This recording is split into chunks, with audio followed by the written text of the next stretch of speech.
Good morning mga ka-neighbor. Andito si ka-neighbor sa gym. At try ng inyong ka-neighbor ang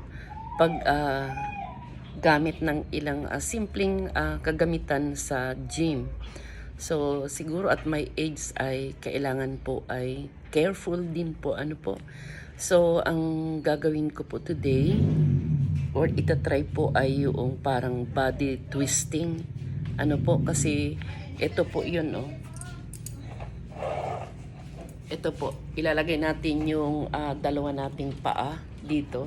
Tapos ito po ay iikot ng ganyan. So kailangan ng balancing ng ating katawan. Ayan, meron din po ditong, ito po ay matagal nang nabili. So ito po ay ginagamit ng aking kapatid. Kaya nagbili po kami nito sa TikTok. So ang bawat isa po ay 1 kg. So 2 kilos. 1 kilo sa right at 1 kilo sa left. So ito rin ay magandang gamitin natin sa ating pag-i-exercise. Gayon din po. Ito pong isa ay hindi ko alam kung ano ang tawag dito. Ayan. Yan po. Yan, isa rin po ito sa ginagamit ng mga nag-gym. So, ito po ay madali lang. So, taas-baba lang po tayo dito. So, try nga po ng inyong ka-neighbor. Ito po ang tawag dito is dumbbell.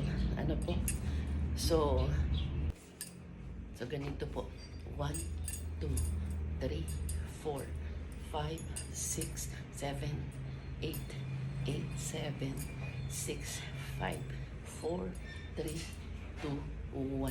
So yun po, So ito naman po yung isa na try natin. Body twisting po. Yan, kailangan natin na ibabalance. So I'll try. What's mga ka-neighbor?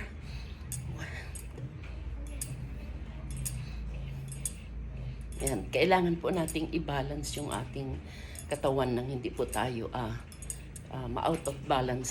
Siguro ganyan po yun. It's my first time mga ka-neighbor. Ayan. Maganda po siguro ito kung merong music at So, yan naman po ang aking itatry. So, taas-baba lang po tayo. So, ayan, medyo madilim po. Hindi po ako nagbukas ng ilaw. So, 1,